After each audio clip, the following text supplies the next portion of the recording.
sih kenapa kemudian Istana takut banget Gibran ini akan dilengsarkan sepertinya? Ya, desakan-desakan soal Gibran belakangan ini kan mulai memanas nih, Pram. Terutama ya soal bagaimana kemudian akun Fufu Fafa yang merefer ke Gibran itu. Gimana Cak akun Fufu Fafa tuh Cak? Jadi dari awal mereka sudah bersepakat ngumpanin ke gue Iya. bicara soal Fufu Fafa. Ya, dan sebenarnya Gibran ini kan juga tidak diterima sepenuhnya oleh orang-orang di sekitarnya Prabowo gitu. Ya, Husein juga tahu lah informasinya. Kali ini gue normatif aja ya. Nggak bisa. Yang gue dengar setelah muncul kehebohan Fufu Fafa ini, di internalnya Prabowo itu bergejolak juga tuh. Mereka banyak yang iya. marah. Betul Pram, gimana Pram? Terbagi dua kelompok itu. Nah, gimana Cak? Aduh. Dua kelompok ini adalah kelompok yang mengampuni masa lalu dan kelompok yang mempermasalahkan masa lalu. Oke. Netizen X belum lama ini digegerkan dengan akun Kaskus diduga milik Gibran Rakabuming Raka. Dalam akun tersebut, pria yang diduga adalah Gibran ini sempat beberapa kali menuliskan ejekan untuk Prabowo. Terungkapnya akun Kaskus yang diduga milik Gibran Rakabuming Raka ini berawal dari cuitan akun bernama Martial di X beberapa waktu lalu. Dalam cuitannya, netizen ini membeberkan nama akun X lawas milik putra sulung Jokowi tersebut. #RKGBRN adalah akun lama anaknya Mulyono, penyelam handal tunjukkan skillmu. Setelah ditelusuri, akun RKGBRN yang diduga milik Gibran Rakabuming Raka ini sempat menerima mention dari akun X Kaisang Pangarep di tahun 2011 lalu. Saat itu, Kaisang mengucapkan selamat ulang tahun untuk sang kakak dan ibunya. Diunggah pada 1 Oktober 2011 lalu, ucapan di akun Kaisang Pangarep ini memang sesuai dengan tanggal ulang tahun kakaknya, Gibran Rakabuming Raka, dan sang ibu Iriana Joko Widodo. Memang ada sebagian kelompok yang mencurigai dan sampai mencari tahu keaslian akun ini gitu. Dan yang gue dengar dari orang-orang yang ada di sekitar Prabowo juga Jokowi ini sampai mengundang BSSN untuk mempertanyakan keaslian akun ini gitu. Dan seseorang yang berbicara kepada Jokowi atau ngobrol dengan Jokowi itu memang akun ini kemudian membuat Istana itu mikir lama gitu, berpikir panjang. Pusing tujuh keliling. Ya iyalah, kita udah dibikin pusing, gantian dia yang pusing. terus. Sempatlah ditanyain kepada yang punya akun, bener nggak sih nih akun lu? Gitu. Betul. Tapi si yang punya membantah. Ya. Ini yang nanya siapa? Adalah lewat salah satu ajudannya yang Ono begitu kan. Setelah ditanya bantah begitu ya. Tapi ditanya lagi tuh ke adiknya. Adiknya mengakui itu punya si kakak begitu.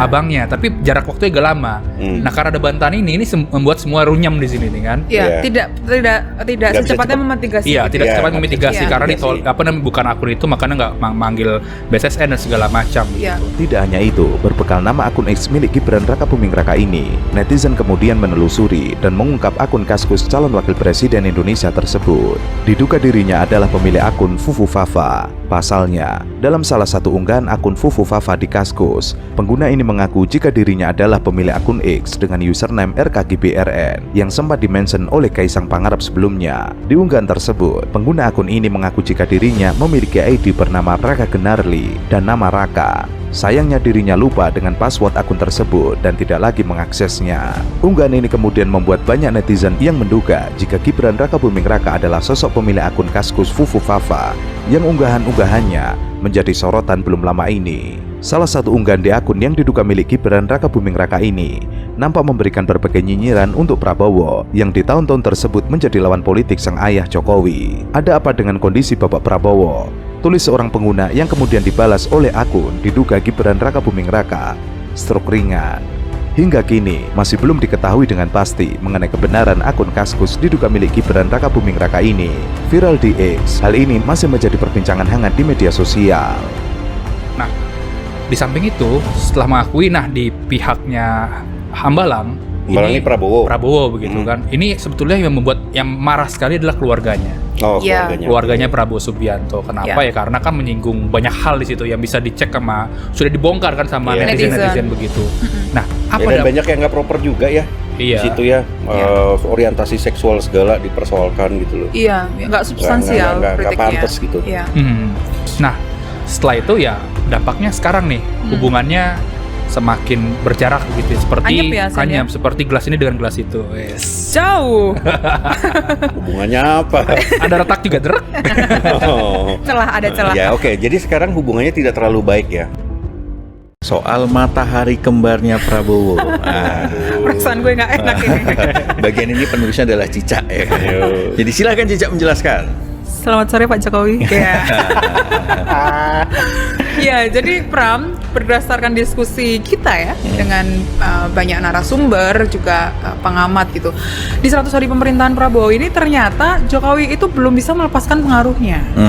Dari ya ada yang bilang ini post power syndrome gitu. Kemudian ada yang bilang juga sebetulnya Prabowo tidak bisa lepas gitu tidak bisa semata-mata lepas dari Jokowi gitu. Ya, masih cawe-cawe lah ya. Betul. Jokowi ini di pemerintahan Prabowo ya. Betul, coba tebak apa yang paling kelihatan dari cawe-cawenya Jokowi? Banyak kayaknya ya. Oh, banyak ya. Terlalu banyak bahkan untuk Iya. disebutkan sepertinya gitu. Iya. Tapi Oke. yang paling tampak adalah dia atau Jokowi Presiden ke-7 itu masih bertemu dengan menteri aktif saat ini. Beberapa menteri aktif. Ya, yang dulu pernah menjadi bawahannya. Dan sekarang itu istilahnya adalah orang-orang dekat yang jadi menterinya Prabowo. Orang-orang dekat Jokowi yang jadi menterinya Prabowo. Jurnalis senior Uni Lubis mengaku mendengar informasi bahwa Presiden Jokowi menitipkan 4 orangnya kepada Prabowo Subianto untuk menempati posisi tertentu jika telah menjabat sebagai presiden, seperti Kapolri dan Jaksa Agung. Ia mengakui bahwa mendengar informasi Presiden Jokowi menitipkan 4 posisi, yang satu Kapolri, kedua Jaksa Agung, ketiga Mensesnek Pratikno, keempat Bahlil. Uni mendengar informasi tersebut dengan disaksikan langsung oleh koleganya, jurnalis senior Bambang Harimurti. Namun dirinya tidak mengetahui apakah 4 posisi itu akan diisi sesuai keinginan Jokowi. Ia tidak mau membocorkan sumber informasinya, hanya menegaskan berasal dari lingkaran terdekat Prabowo, dari Vericlus 02. Informasi ini A1. Gitu. Salah satu yang baru saja menemui Jokowi adalah Budi Ari, mantan Menteri Komunikasi dan Informatika yang sekarang menjadi Menteri Koperasi. Oke. Apa sebenarnya isi pertemuan Budi Ari dan Jokowi di Solo? Ya, Budi Ari tidak sendiri ya Pram ke Solo gitu ya. Dia bersama Bendahara Projo, Panel Barus, dan Jokowi ini mendiskusikan dengan Budi Ari soal approval ratingnya Prabowo. Yang belakangan Litbang Kompas mengeluarkan approval rating 80,9%. Ya itu tingkat kepuasannya kan juga karena banyak banget program populisnya dia ya. Betul ya. Seperti makan bergizi gratis, terus kemudian menunda penerapan PPN 12% dan lain-lain. Ya, dan efek dari pemerintahan sebelumnya sebetulnya yang pemilih Jokowi juga pemilih Prabowo gitu, masih efek bulan madu gitu. Masih ada efek bulan madunya gitu, dan Jokowi ini meminta Budi Ari untuk ikut mengawal agar approval rating ini nggak turun. Kenapa? Karena setelah masa bulan madu biasanya approval rating ini turun, Pram. Apalagi 100 hari itu udah banyak blunder tuh. Ya menteri-menterinya Prabowo gitu ya. Jokowi sempat disebut-sebut telah menyorongkan loyalis dan posisi sejumlah menteri di kabinet Prabowo Subianto. Salah satu di antaranya adalah Pratikno yang saat ini menjabat Menteri Sekretaris Negara. Dua sumber dari petinggi tim kampanye nasional Prabowo Gibran yang mengetahui keinginan Jokowi menceritakan informasi ini. Anggota tim kampanye Gibran Raka Buming Raka dan petinggi TKN mengatakan Pratikno diajukan sebagai menteri di kabinet Prabowo untuk membantu Gibran. Namun posisinya belum ditentukan. Pratikno adalah mantan rektor Universitas Gadjah Mada. Ia merupakan orang kepercayaan Jokowi. Selain itu Pram, Jokowi itu juga bertanya soal program-program koperasi yang ada di Kementerian Koperasi gitu, dan juga memberikan masukan. Misalnya koperasi diminta untuk mengelola komoditas lokal gitu. Salah satu yang dibahas Jokowi dengan Budi Ari waktu itu adalah rumput laut di NTT. Gitu. Jokowi ini menurut orang dekatnya akan berbisnis rumput laut nih di NTT gitu. Bisnis rumput laut. Ya. Mau bikin agar-agar habis itu ya. Tuing. Biar lebih lentur ya kan. Oke, tapi gue dapat info juga nih bahwa sebenarnya ada pembicaraan lain di situ. Waktu Budi Ari ketemu dengan Jokowi. Karena posisinya adalah Budi Ari ini kemungkinan besar akan di-reshuffle. Iya, betul. Itu dari menteri ya, karena dia tersangkut dengan perkara judi online. Kan mantan anak buahnya waktu dia menjadi Menkominfo itu kan sudah ditetapkan sebagai tersangka karena menerima suap dari bandar judi online gitu kan, dan meloloskan mereka kegiatan mereka di secara daring lah. Dan ini yang kemudian membuat posisi Budi Ari ini agak berat gitu. Dan ini kemudian didiskusikan dengan Jokowi. Jokowi juga disebut mengendorse politikus Golkar Bahlil Lahadalia yang saat ini menjabat sebagai Menteri Investasi untuk masuk kabinet Prabowo sebagai wakil dari profesional. Selama kampanye, Kepala Badan Koordinasi Penanaman Modal itu membentuk tim kampanye strategis Prabowo Gibran. Selain Menteri, Jokowi dikabarkan juga merekomendasikan nama untuk 2 pos diantaranya Kepolisian RI dan Kejaksaan kepada Prabowo. Menteri Sekretaris Negara Pratikno dan Koordinator Staf Khusus Presiden Ari Dwi Payana belum memberikan respon. Namun, sebelumnya Jokowi pernah menanggapi soal keterlibatannya dalam penyusunan kabinet Prabowo. Ia mengatakan, tanyakan ke Pak Prabowo, kok tanya kepada saya? Iya. Ya nggak? Ada salah satu koleganya Budi Ari yang juga cerita sebetulnya dia memberikan masukan kepada Budi Ari di tengah isu reshuffle itu ya, Pram ya, bahwa si koleganya itu memberikan masukan agar Budi Ari bertemu dengan Jokowi. Jokowi ini kan sering memberikan perlindungan kepada orang-orang dekat atau mantan anak buahnya gitu kan, untuk bicara langsung atau memotong langsung ke Prabowo. Ya ini kan dan juga pernah terjadi ya waktu itu ya, waktu dia melindungi Setia Novanto ya. Betul. Itu kan sudah ada pengakuan ya dari Ketua KPK Agus Raharjo waktu itu. Ya betul, dan sebenarnya tidak hanya Budi Ari sih, Pram, yang dilindungi, ada 2 nama lainnya. Siapa itu? Sok-sokan nggak tahu, padahal udah ada di tulisan gue. Ya. Ya. Jangan buka rahasia lah, Ca.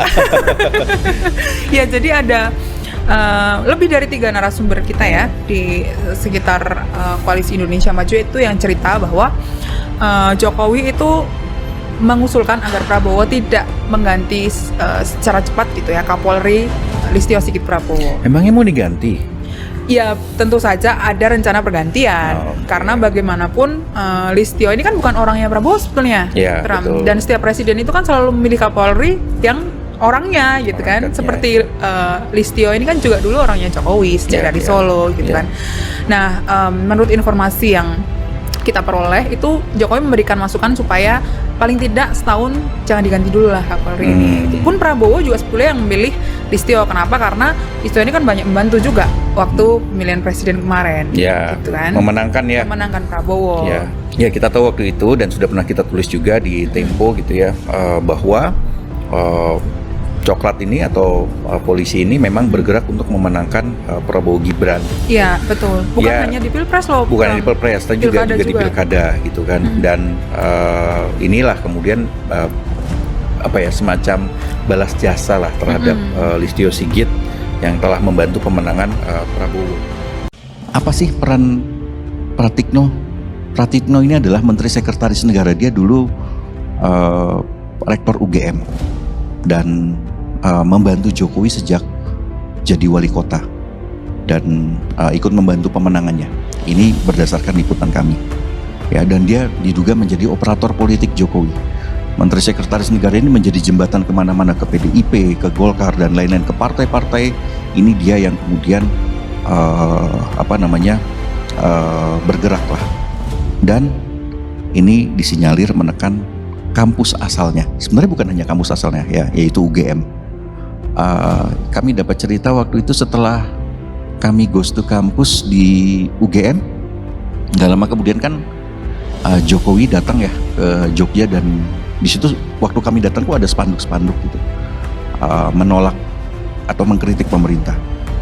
Nah, begitu Jokowi datang itu spanduk-spanduknya dicopot, dan informasi yang kami dapat itu memang ada instruksi. Pratikno terus dituding menjadi otak rusaknya dunia kampus. Hal itu berdasarkan investigasi majalah Tempo. Bukan hanya itu saja, Pratikno dituding menjadi operator politik mantan Presiden Jokowi dalam beberapa kesempatan. Salah satunya saat memuluskan langkah putra sulung Jokowi, Gibran Rakabuming Raka, menjadi capres setelah keluarnya putusan Mahkamah Konstitusi. Dan Pratikno ini dulu meminta kampus-kampus, forum rektor kampus itu untuk mendukung Ganjar Pranowo. Ya, setelah Jokowi beralih mendukung Prabowo, dia meminta forum rektor ini untuk mendukung Prabowo. Nah, selain itu, Pratikno ini diduga ini melobi hakim-hakim MK supaya mendukung atau membuka ruang untuk Gibran Rakabuming Raka menjadi calon wakil presiden. Waktu itu putusan MK kan membolehkan mereka yang belum berusia berapa 40 tahun ya untuk menjadi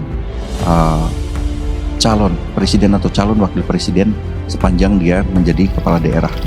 Pratikno memang dikenal ahli dalam bidang kebijakan publik, politik desentralisasi, dan politik keuangan negara. Jabatan selama 2 periode telah menghilangkan etika yang diembannya sebagai akademisi. Meskipun ia telah mempelajari etika, transparansi, keadilan sosial, dan norma hukum, namun usai menjadi menteri membuatnya menanggalkan nilai-nilai itu. Bahkan politik adalah urusan publik yang terkait dengan etika dan norma.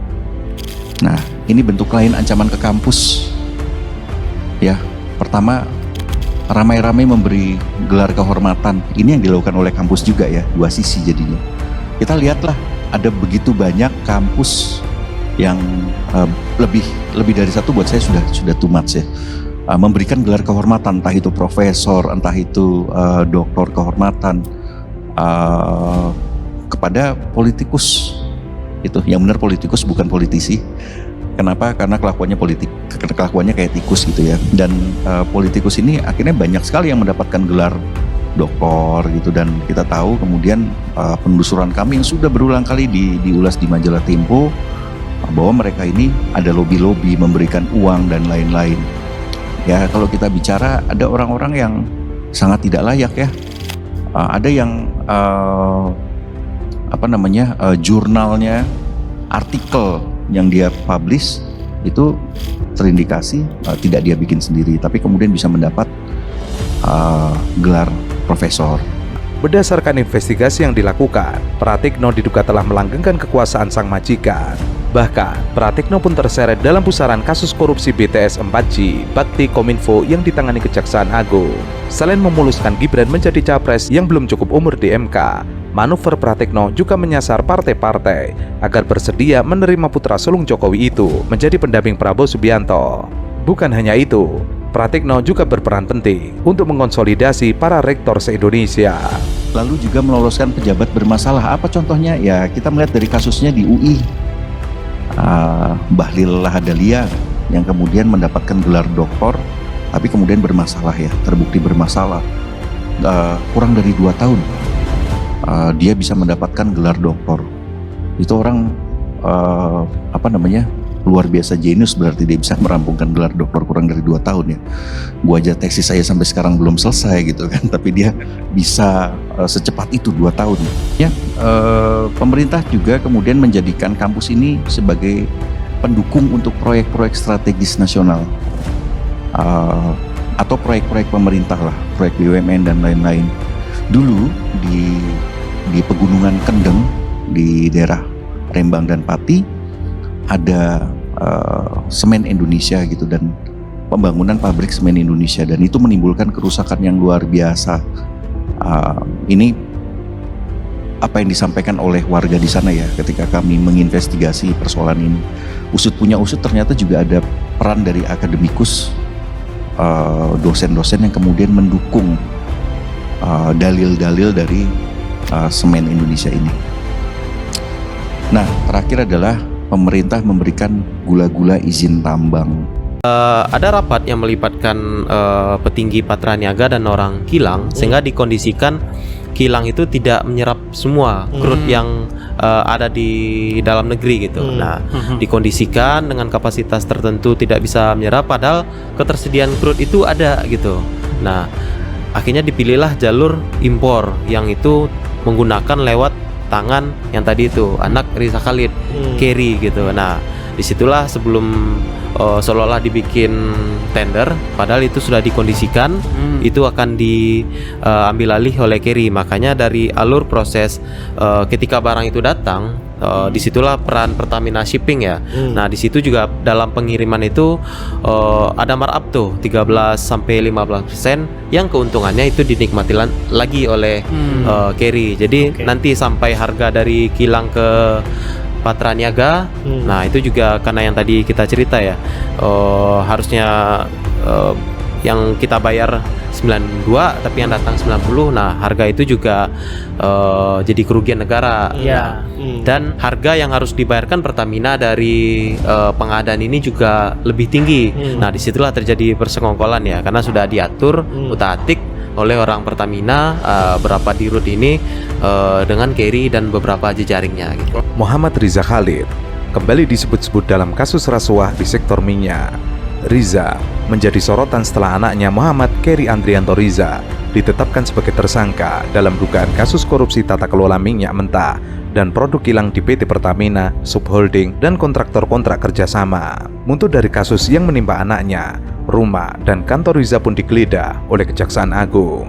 Dari penggeledahan itu diamankan sejumlah dokumen dan uang tunai sebesar 833 juta rupiah dan uang tunai dalam bentuk mata uang asing sebesar 1.500 US dollar. Perihal kemungkinan keterlibatan Riza dalam kasus ini, Kepala Pusat Penerangan Hukum Kejagung, Herli Siregar, membuka peluang penyelidik memeriksa Riza Khalid. Riza bukan pertama kalinya terseret skandal soal minyak di tanah air. Pengusaha yang mendapat julukan The Godfather ini pernah beberapa kali disebut-sebut dalam kasus serupa.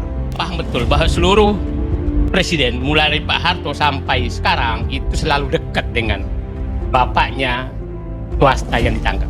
Lalu, dan saya punya sejarah juga dengan bapaknya. Punya sejarah itu maksudnya pernah saya diangkat jadi sekretaris Kementerian BUMN itu 2005. Dan saya diminta ketemu seseorang mafia migas itu dari istana yang minta. Dari istana yang minta. Saya dilantik jam 11, saya disuruh minta ketemu jam 3. Hanya berapa jam? Hah? Ya udahlah, 2000. Nah, pada saat itu yang minta ketemu saya itu bukan orang itu. Atau ada di dalam. Dia bilang, kok Anda ada di sini? Kita mau ketemu. Lah, kita nggak janji ya? Nah, yang itu udah datang, yang dari istana menemani. Enggak. Permintaannya sederhana kok. Selama Anda menjabat, mohon jangan diganggu. Saya bilang, selama saya menjabat akan aku ganggu. Karena saya nggak suka namanya ada perampokan di BUMN selama saya ada. Tuh, selama aku menjabat, aku ganggu. Kasus dugaan mega korupsi di lingkungan PT Pertamina cukup mencengangkan publik tanah air. Nilai kerugian negara yang begitu fantastis membuat masyarakat geram. Atas pengungkapan yang dilakukan oleh Kejaksaan Agung itu, mantan Sekretaris BUMN Said Didu ikut memberikan komentarnya. Tokoh yang dikenal kritis itu khusus menyoroti salah seorang tersangka Muhammad Keri Andriantono yang merupakan putra pengusaha Muhammad Riza Khalid. Said Didu menyebut, langkah Kejaksaan Agung dalam mengungkapkan kasus tersebut menjadi tanda yang baik dalam memberantas mafia migas di Indonesia. Penangkapan pejabat Pertamina dan putra MRC oleh Kejaksaan Agung diharapkan sebagai langkah Presiden Prabowo menggulung karpet merah mafia migas di Indonesia yang selama ini diberikan oleh rezim sebelumnya kepada mafia migas tersebut. Nah, malam ditelepon saya ke rumah. Pak, Bapak marahin orang ya? Kenapa? Ya siap-siap lah diganti. Alhamdulillah diganti. Jadi, nah, saya ketemu lagi di kasus Papa minta saham. Di 2008 pada saat Pak Sudirman Said dengan Pak Adi Sumarno membuat ISG untuk menggantikan peran Petra. Nah, sudah berjalan, saya sekretaris Kementerian BUMN. Pak Adi Sumarno almarhum, Pak ini sepertinya tidak disetujui ini dibubarkan Petra. Tidak disetujui ISG dibangun. ISG itu adalah mengatur pengadaan migas lewat langsung Pertamina, tidak lagi lewat Petra. Nah, tahu-tahu Pak Sudirman Said dia deputi direktur untuk mengatur ISG. Nah, karena tekanan kuat sekali, Sudirman Said dipecat dan proses ISG dihentikan. Maka kembali lagi ke Petra, itu 2008. Nah, saya kok begini ya hebatnya orang ini. Orangnya sama. Nah, memang hebat sekali. Maksud saya Pak Banggar ini bahwa Pak Prabowo masuk di sini itu makan bubur panas mulai dari tengah. Dan kalau dia berhasil maka gampang memakan yang di pinggir. Said Didu menyebut, publik paham bahwa MRC memiliki sejarah panjang sebagai pihak yang selalu mendapatkan karpet merah oleh rezim-rezim sebelumnya dalam mengatur tata niaga migas Indonesia. Tahun 2008, saat Pertamina berkeinginan menghentikan peran Petral dalam mengatur perdagangan migas Pertamina untuk dikendalikan langsung oleh Pertamina lewat ISC. Saat itu, ISC Pertamina dipegang oleh Sudirman Said sedang menyiapkan perubahan tersebut, tapi diminta menghentikan proses pengalihan tersebut dan minta agar pengaturan perdagangan dikembalikan ke Petral lagi. Said Didu menyebut cerita tentang penghentian ISC dan Sudirman Said serta dirut Pertamina dipahami betul, tapi belum saatnya dibuka. Di hasil audit kita, audit yang dipimpin almarhum Faisal Basri, Satgas anti mafia migas, itu terungkap dan bahwa Petra itu hanya nama, semua mengarah ke orang. Komunikasi telepon semua karyawannya adalah mengarah. Siapa orangnya? Ya udahlah. Nah, jadi setelah saat itu kita mau laporkan ke KPK. Pak Sudirman saya udah buka. Pak Presiden agak ragu. Jadi sama dengan ragunya waktu menghadapi Pak minta saham. Jadi memang saya katakan bahwa memang ini Pak Prabowo bisa menyatakan, presiden-presiden sebelumnya aku lebih bernyali daripada kalian. Aku bisa sentuh. Kalian nggak bisa. Itu menurut saya yang harus tertanam di jiwa Pak Prabowo. Nah, tadi karena mengarah semua kalian, betul Pak Bangar ini bahwa saat itu setelah pulang Pak Dirman dari Presiden, saya tanya, Pak gimana Pak? Aduh ragu, saya langsung datang ke KPK. Saya masih ada beritanya, mengecek, ternyata KPK juga kayak kerupuk kena air. Nah, tahun 2014, Menteri SDM Sudirman Said membentuk Satgas Anti Mafia Migas yang diketuai oleh almarhum Faisal Basri dan menemukan bahwa transaksi perdagangan migas di Petral sebagian besar jatuh ke tangan MRC. Satgas tersebut merekomendasikan pembubaran Petral. Atas rekomendasi Satgas, maka 2015 Menteri SDM meminta Pertamina untuk melakukan audit investigasi terhadap Petral dan hasilnya sudah dilaporkan kepada Presiden Jokowi pada tahun 2015. Hasil audit menunjukkan bahwa ada persekongkolan dalam pengadaan migas selama ini. Presiden Jokowi saat itu sempat ragu untuk meminta Menteri SDM melaporkan hasil audit tersebut ke KPK. Tapi Pertamina dan Menteri SDM tetap melaporkan ke KPK. Tapi semuanya mandek. Saat itu sepertinya mafia migas kembali kuat. Siapa yang menjalankan liberalisasi sektor migas? Kelihatan kok. Saya pernah berdebat dengan orang-orang itu kok. Dengan dokumen saya debat-debat. Saya hadapi mereka kok. Dan saya tahu persis perilaku mereka kayak apa. Dan sekarang mereka tetap berjaya. Itu kan bagi masyarakat yang tidak mengerti, mereka cuma korban. Tapi bagi saya, maaf ya, bagi saya yang mengerti tokoh-tokoh itu dan saya tahu siapa mereka, bukan sakit saya. Luar biasa mereka menikmatinya. Luar biasa. Mau kasih dalil dokumennya? Iya benar. Mau lihat dokumennya? Saya bisa kasih lihat dokumennya. Artinya sesungguhnya tanggung jawab besar pemerintah. Gini loh bahasa sederhananya. Komisi 12 sekarang punya tugas menyampaikan kepada Presiden kapan undang-undang migas diberesin.